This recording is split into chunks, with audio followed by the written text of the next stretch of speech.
Well, the unstoppable part isn't true. I almost got stopped by the stairs. So there you go. Yeah, thank you for that kind introduction. Seems like a lifetime ago. I mean, it does sound depressing, doesn't it? Working 80 to 100 hours a week. But, that was what I knew growing up to become a finance professional. But we're not here to talk about that. We're here to talk about Bitcoin mining and energy, and hopefully unpacking that revolution.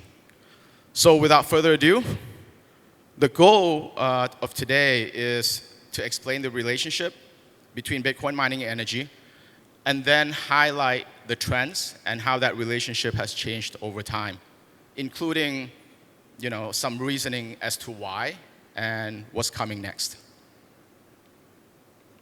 What is Bitcoin mining? Very simply, Bitcoin mining is not solving math problems or algorithms. Bitcoin mining is really guessing a really small number that is set as the target value by the Bitcoin network, right? That's called the target value. And each time that more miners get on, the difficulty adjusts up or down in order to maintain the issuance schedule. So you guess a really small number, faster than anybody else. That's Bitcoin mining. Very simple, but so you can represent Bitcoin mining in many ways. This genie tells you to guess a number, but to be accurate, that number should be between 0 and 10 to the power of negative 22. But, whatever. The Bitcoin mining process can also be visualized by how block creation works, how transactions get added to the blockchain, right? With the mempool, etc. That's another way to look at it.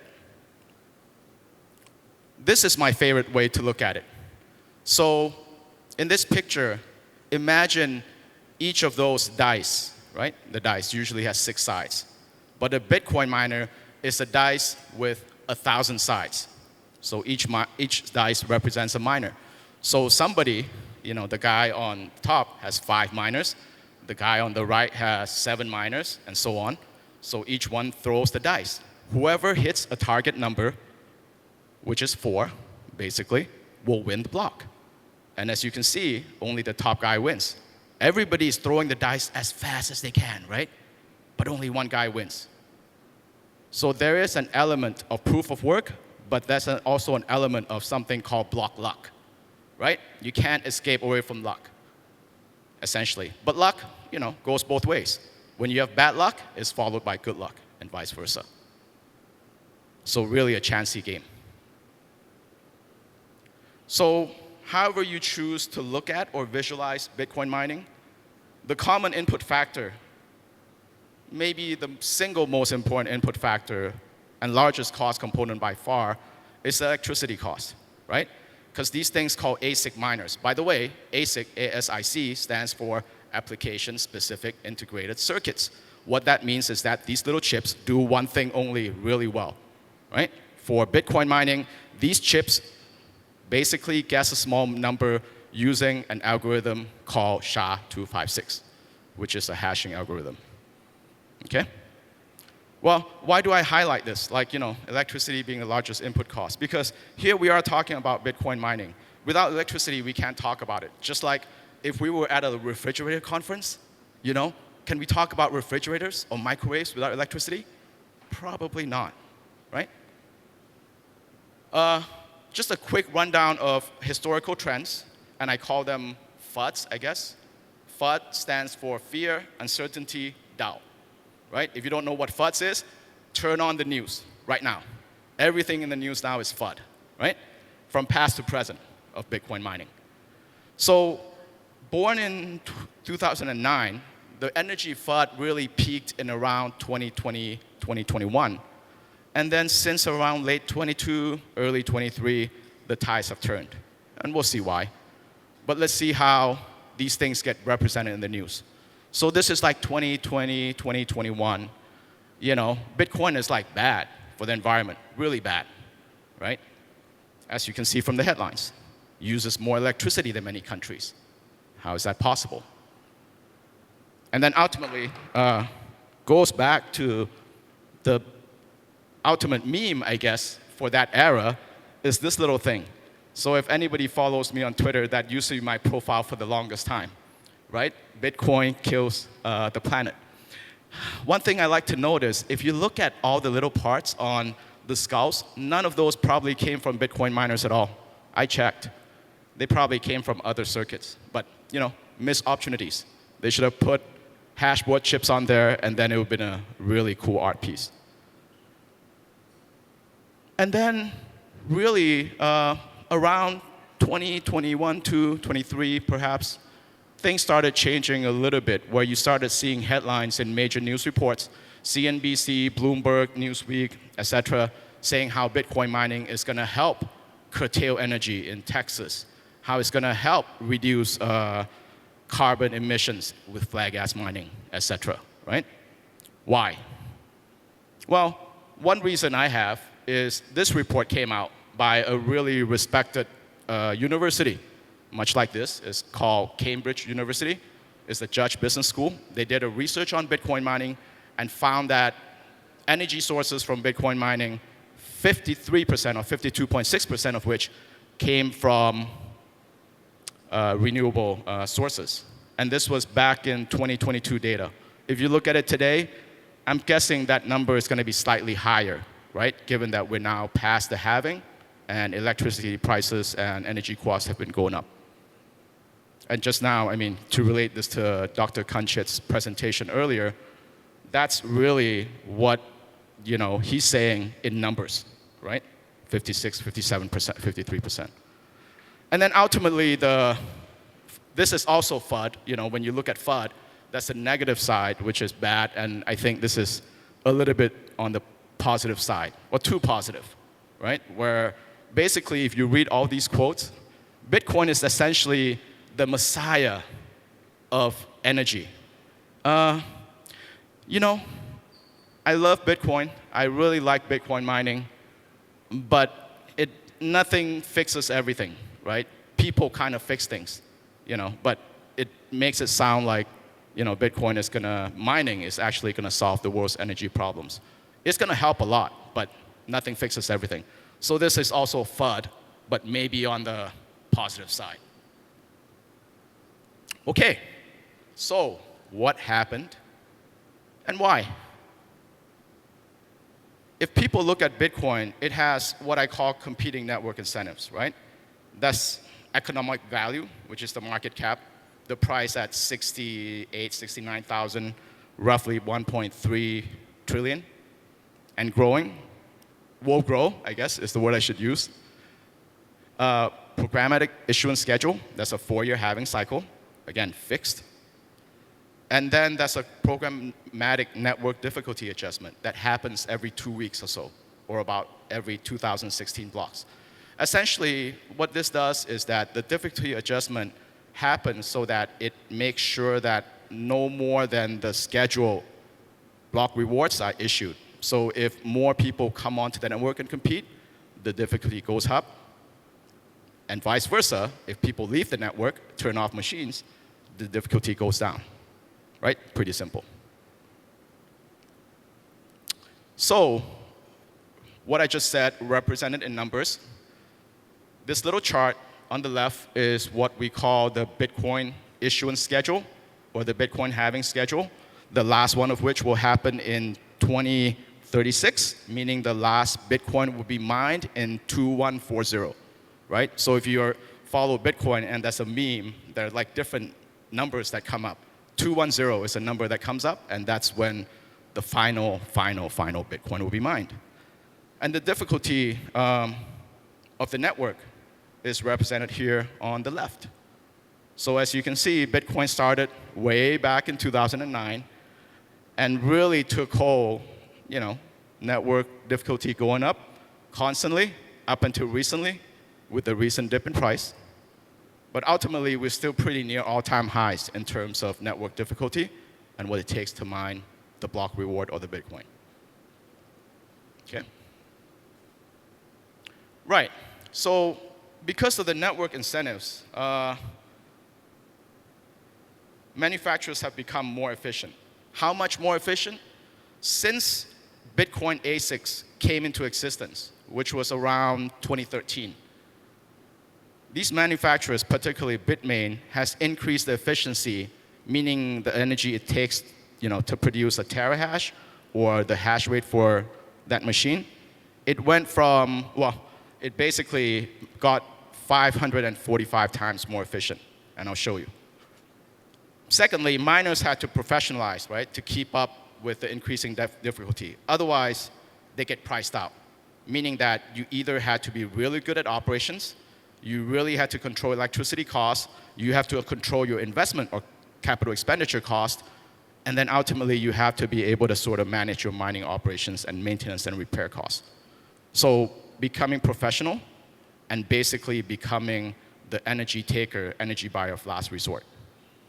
So that last point is particularly salient, or particularly, let's say, apropos for the renewables or stranded energy industry.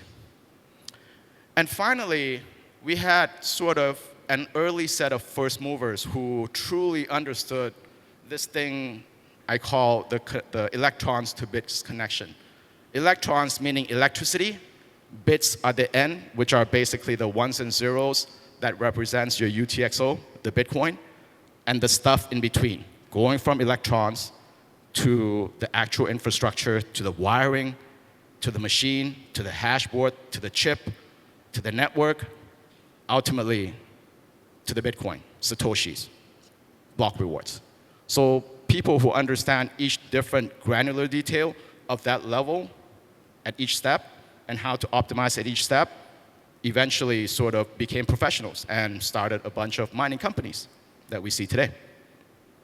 And some of them also went on to start hybrid computer firms, hybrid computing.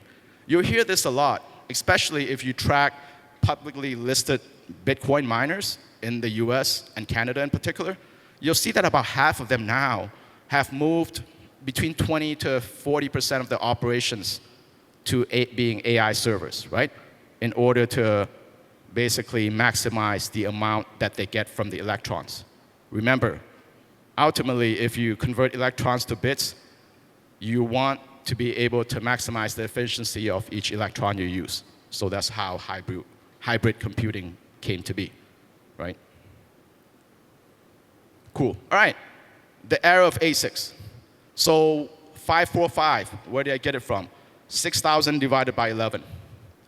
This history, by the way, Bitmain being the number one, 90% market share, they did not start the ASICs era. It was started by a company called Canaan. And they produced something called the Avalon A1, which was in early 2013, efficiency 6,000 watts per terahash, right? Which is, the computing power. So by 2016, where we are, that's the new Antminer S21X21 XP Plus Hydro that started delivery last month in March 2026. The efficiency of that, 11 watts per terahash. 545 times improvement over 13 years. Otherwise, if this didn't happen, you can't keep up with this. You get it? If that didn't happen, that chart wouldn't be that high. Or you can't compete with that, meaning that you're priced out. All right, what's next? So my, thing for 2026 is, Bitcoin meets edge energy. What do I mean by that? In the long term, there will of course be big miners, right? People who are like sovereign entities that own energy, that can produce energy at zero cost. But aside from that, if you're a commercial entity, edge energy is something to explore. Edge energy meaning stranded generation sources, or using these ASIC machines, configure them into space heaters, plugging them into your home in the winter if you're in a cold country. So during the cold winters, not only are you getting heat from your heater, that heater is mining your Bitcoin. I'm saying this, and maybe many of you guys are incredulous or can't even imagine it.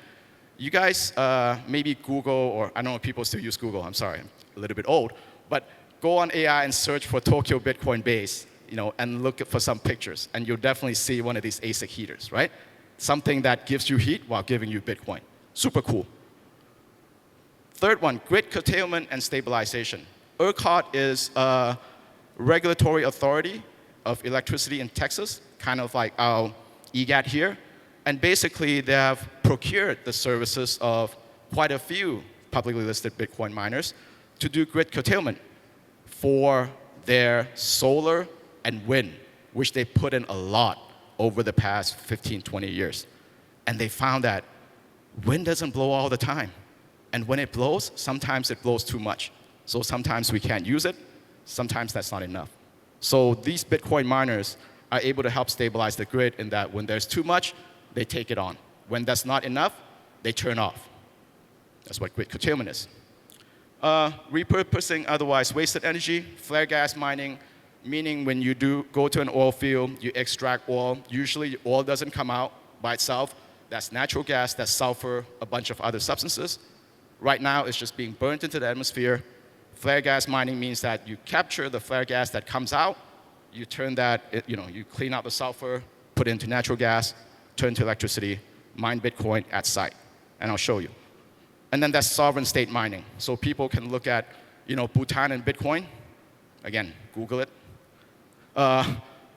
They've been mining Bitcoin for a while. And the Bhutan story is really interesting because if people are familiar with Bhutan, they're an energy-rich country from hydropower. They have a lot of electricity produced with dams, right? In the past, before they engage in this Bitcoin mining, they basically only use maybe 10-15% electricity. What they do with the rest, extra that's left over, they sold it to their biggest neighbor, which is India. And for the longest time, India took advantage of this relationship, being the biggest neighbor and being the only taker. They set pricing, right? They just set low prices. So now Bhutan, having an alternative energy off-taker, they're now at the table and they're able to negotiate for better terms with electricity sales. Why? Because India, you're not going to buy my electricity? That's fine. Start up in a container. How many megawatts? 500 megawatts, something like that, right? That position. Flare gas mining. This is what I mean. These little containers contain Bitcoin miners, and they're connected, if you can see, in the middle of the gas oil fields, right? Running off generators, being powered by natural gas, cleaned from these dirty gases. This is, I believe, in Texas, Montana, somewhere like that. Oklahoma, Texas or Oklahoma, right? Gridless.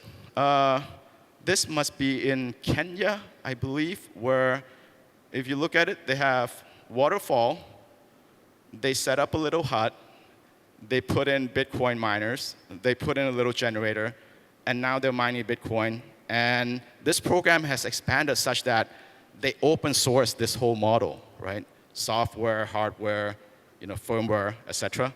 And the Satoshis, part of it, they give back to the community, where they help build, electricity generation sources or transmission lines to the villages close by this area.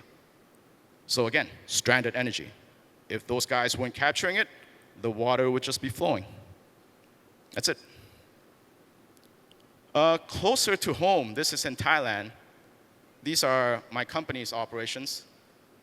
That site on the right is run off of biogas in Korat, Nakhon Ratchasima. And basically, we were on contract there for 5 years. That contract expired. We moved some of the operations to this site here, to the left. If you see those things up there, those are all solar panels. So basically, this factory has installed capacity of 2 megawatts. But their factory, because business has been bad, some of the tenants have left, to go back to China and Vietnam. The installed capacity they have, they can't use all of it. They only use half. So we got into a contract. Just now, Dr. Kanchit explained about PPA, power purchase agreement. So we got into a power purchase agreement with this factory to install, 300 kilowatts of miners to run only during the day. Meaning that these miners only run off of extra solar power when the sun is out. So when the sun goes down, this thing shuts off. The other cool thing that we're trying to do, and we'll probably succeed over, whatever, 2 weeks, TM, is not only will it shut down when the sun goes down, but if there's cloud cover and the sun power actually decreases, these machines will actually decrease its hash power in line with the sunlight so that we truly, truly only use stranded extra power. Yeah, so that's what I mean when I say Bitcoin meets edge energy. This one I won't go into too much detail, but basically, this is a bonus slide, and it just went. Okay, hang on. Yeah, there we go. Yeah, basically, if anybody's looking, in the past sessions I've done this, they ask, what do I need to think about when I mine Bitcoin? Quite a few things, but ultimately, just like running any project, any business, that's cost, that's revenue. And ultimately, what this slide is telling you is understand all your costs, right? That's the one thing you can control, your costs. What you can't control is your revenue, which, let's face it, comes from, the Bitcoin price, which is volatile. Bitcoiners, obviously, we think is going up and to the right over time.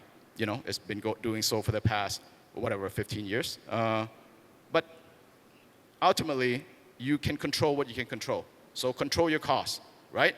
If you can minimize, control your costs, the revenue takes care of itself. And maybe on a last note, this, I don't know, for me, I actually like to mine in the bear market more so than the bull market, because in the bear market, not everybody can mine profitably.